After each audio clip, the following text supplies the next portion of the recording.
O Âmago Necrupuloso é o meu conto favorito do livro O Cúmulo de Emoções. E em parte é porque é um conto de terror. E se você já me conhece, você sabe que eu gosto de terror. Se você não me conhece, oi, eu sou o Rodrigo, eu gosto de terror. E é um conto, sinceramente, perturbador, cara. E eu falo isso sem o mínimo exagero. Eu já assisti muitos filmes de terror, já li muitos livros de terror, escrevo livros de terror, jogo jogos de terror e tudo mais. Quando a gente consome muito desse tipo de história, a gente acaba criando uma certa carcaça. É muito raro eu ter contato com uma obra de terror hoje em dia que de fato me afete muito, assim, me faça ter medo. E o Âmago Necrupuloso me causou medo. E eu não sei se é exatamente medo ou se é mais uma perturbação, sabe? Eu fiquei inquieto lendo esse conto. Eu li ele de uma vez e foi uma experiência um pouco...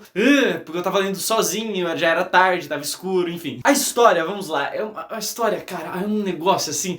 É sobre uma mulher que não lembra quem ela é. Ela parece ter um caso de perda de memória, de amnésia.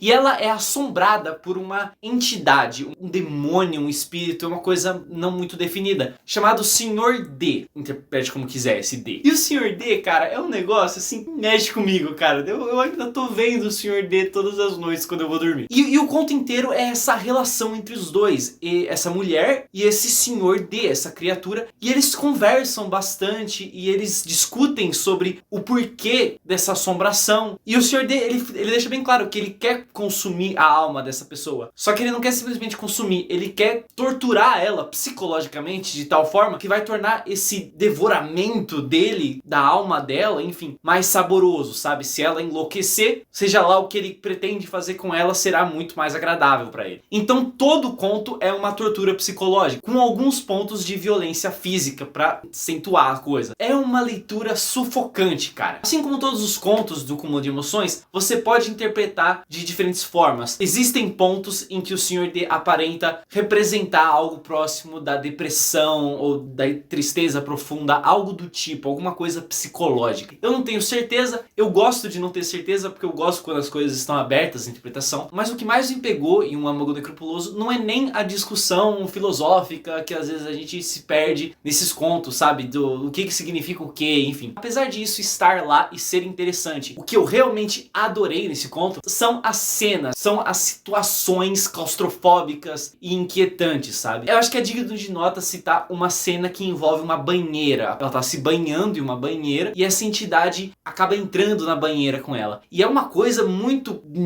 porque é aquela quebra de privacidade, sabe? E o que eu acho mais perturbador é essa relação que acaba sendo criada entre a protagonista e essa entidade que assombra ela, que existe uma dependência, quase uma amizade torta. Parece que quando a narradora ela entende e aceita que ela não tem escapatória dessa criatura, ela meio que tá tudo bem, você faz parte de mim agora, sabe? E eu acho que isso pode ser interpretado como uma pessoa meio que se identificando com o próprio sofrimento, ou então pode ser interpretado como um relacionamento abusivo. Como eu disse, tem várias formas de se ler esses contos. É um conto pra te deixar na bad, é um conto pesadíssimo, não por ter necessariamente uma cena muito gráfica e descritiva, mas por ser psicologicamente denso. É uma das melhores histórias de terror que eu já li e que realmente, cara, te deixa num desconforto forte. É recomendadíssimo pra quem gosta de terror. Mas se você não gosta de terror e você é uma daquelas pessoas que chora assistindo, sei lá, Stranger Things, fique tranquilo, porque o Cúmulo de Emoções tem outros contos que não tem nada a ver com terror. Inclusive tem contos de romance e contos mais poéticos. Então não precisa se assustar com o Âmago Necrupuloso, que o livro todo não é assim. Você pode comprar o Cúmulo das Emoções por essa edição física que eu tenho aqui, ou na versão digital, o link está na descrição.